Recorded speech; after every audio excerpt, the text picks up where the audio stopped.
President Trump kicked off his second term taking a sledgehammer to US institutions, among them the US Agency for International Development. Dozens of senior officials and thousands of contractors have been put on leave or laid off, and its employees around the world will be put on administrative leave Friday. They also have been ordered to return to the US.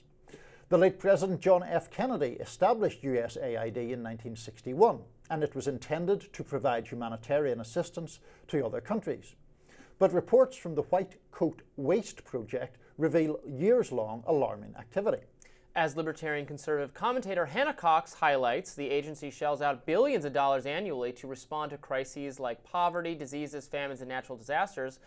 But there's more than meets the eye. Taking to X on Monday, Cox posted, quote, "The White Coat Waste Project obtained proof of this almost 2 years ago, so per usual, the government agency funds the massive problems they claim to then need to fund the response to, gut them." Joining us now to dive deeper into USAID's dismantling is Hannah Cox. She's the co-founder of BASEDPolitics, Substack, and owner of Athens Media. Welcome, Hannah. Good to see you, Robbie. So I think we buried the lead there a bit. What you highlighted on X was, I think is going to be shocking to many people watching, that part of the funding for what has been criticized as dangerous scientific research in Wuhan, China, was done not just by NIAID, the NIH, the other funding agencies, but was done by USAID for EcoHealth Alliance. Can you elaborate?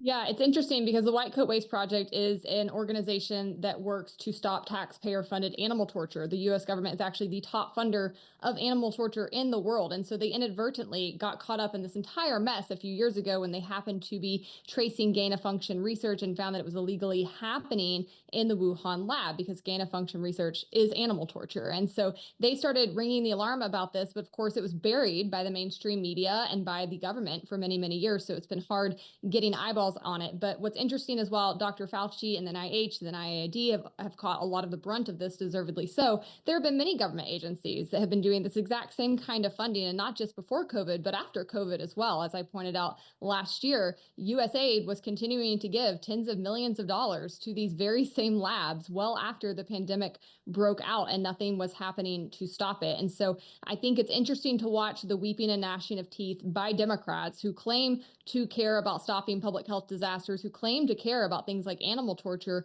coming in and rabidly defending this organization. And really, this is just the tip of the iceberg. What the White Coat Waste Project discovered about USAID is how it operates in a myriad of sectors. They essentially take our dollars, they pass them through quote, quote, nonprofits that are nonprofits in name only. Those government contracts then get handed out through those nonprofits to people who are well connected. And it's just a way for them to launder money for their friends and inadvertently get it back in their own pockets. So this is how you can expect to see them moving in a ton of other sectors. But we know they were giving money to EcoHealth Alliance, which was a very shady nonprofit that had been involved with this kind of risky research for years. We know that they were using that as a pass-through organization in order to do gain-of-function research in a country while it was illegal here in the United States. And so I think if you really start to look beneath the surface of this organization's operations, you can expect to find that all over the globe. We know that they have also been doing shady things like propping up propaganda campaigns in places like Ukraine, controlling the media, trying to put things on social media that turn people against their own governments. I mean, it's the kind of stuff that we freak out about when we even hint that it might be done here by other countries to us. But this is what our taxes have been funding with this organization. It's not about humanitarian aid whatsoever. It is a part of the deep state apparatus and has been working to carry out goals that have nothing to do with actually uplifting people in other countries, much less empowering the American people here. Is it really fair to say that it is not whatsoever about humanitarian aid? I mean, as I understand it, they do literally provide food in quite a number of cases, do they not?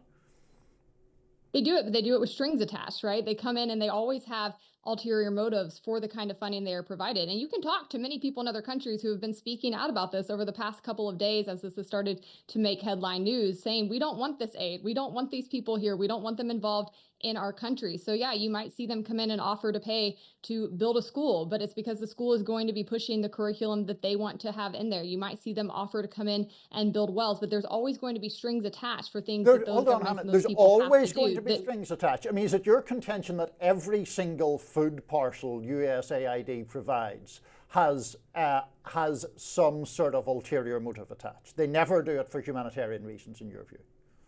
No, I don't think the government ever does anything for humanitarian reasons. I think that that is a guise. Of course, there might be people working within the organization who are daft enough to believe that that is what they are about, that's what their cause is. But we've seen enough of the reports and enough digging into their actual activities just over the past couple of days alone to know that there is no excuse for this organization to exist. I think it's absolutely insane to suggest that humanitarian aid must be carried out by the government in general. We already know that the private market does that far better, far more efficiently, and at far greater rates than what the government does. Anytime the government gets involved in quote, quote, charity, I mean, you can expect to see pennies on the dollar actually making it to the cause. It ends up getting passed around to their friends. And that's why Democrats are truly upset about USAID getting dismantled, because this has been a cash cow for many of them and their friends who work at these nonprofits, these NGOs, and then also their contacts who are working with those organizations and getting very cushy handouts after those grants are dispersed. So this is a way for them to move money around. It's very, very lucrative for them. And I absolutely do not think that this is something that is truly helping the poor in the world. And I also, furthermore, don't think it's doing anything to help the American people, which is what Trump's election was about. I am not a Trump supporter, but I adamantly understand the concerns the American people have with the vast amount of wealth that is being shipped out of our country overseas when it needs to be kept here. We have numerous problems that need to be dealt with. I think that is one of the positives about Trump and his administration. So even if USAID was doing an amazing job, I would still say we need to rethink about where our dollars are going and look at our ways that private industries can take over this while we focus our tax dollars on helping the American people. But it is unquestionable that that is not the bulk of what USAID is doing. And I think the risky research and perhaps being involved with the creation of COVID is, of course, like the most egregious thing on the table, the worst charge against them. But we know from other things that have been put out by the Trump administration this week, they've been funding things like trans musicals and DEI curriculum and classrooms. This is a absolute joke. They have no business being involved in this, no business sending our dollars over there. And I think that on top of everything else, the amount of meddling they are doing in other countries and in their governments is certainly something that could incur blowback for us. We are tired of regime change, we're tired of wars, and we're tired of the deep state that helps to push those things along by getting involved in these kind of activities in the first place. We wouldn't want it done to us, and we shouldn't be using our tax dollars to do it to others.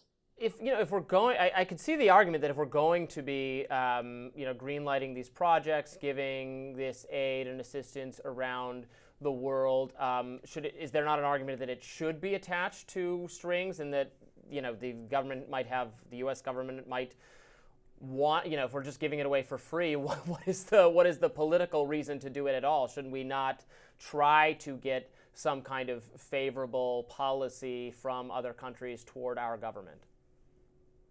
I think ultimately the answer for me and the vast majority of people who are in the Trump camp right now is that we shouldn't be doing it at all. This is not how Americans want their tax dollars spent. We want our tax dollars used here. We want charity to be applied to people here who need it. And so it's great if you want to, of your own volition, take your money and go help people in other countries build up their infrastructure, build up their people. That's not the responsibility of the American people. And people are fed up with having that placed on their shoulders at a time where they can't even buy houses, they can't afford their groceries, they feel like they have fewer and fewer prospects for their future. They are absolutely sick of this kind of thing happening. And it does not happen. It cannot happen within government without seeing the kind of corruption that we've seen with USAID. That is why the vast majority of people who believe in limited government have that stance, because they know that anything government touches will always be corrupted, will always have perverse incentives, will always have less accountability than when it's done by people in the private market. And so that's where these things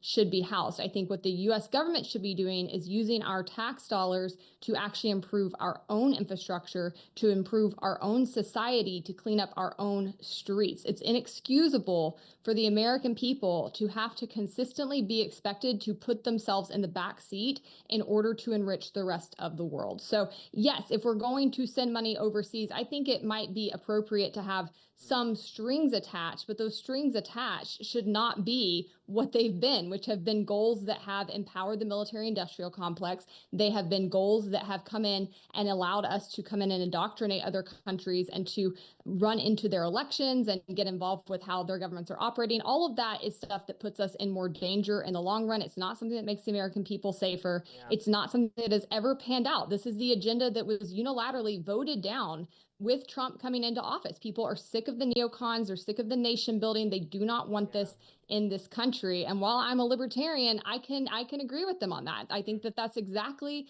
what the focus needs to be on. I think they have spoken loud and clear with the votes against Kamala Harris and Biden, because this was that agenda on the left for many, many years. It used to also be the agenda on the right. That's why many people have said we have a uniparty in this country. This is really the first time we're getting a taste of what it looks like to have something fight back against that. Hannah Cox, thanks so much for joining us. We appreciate it. Thanks for having me.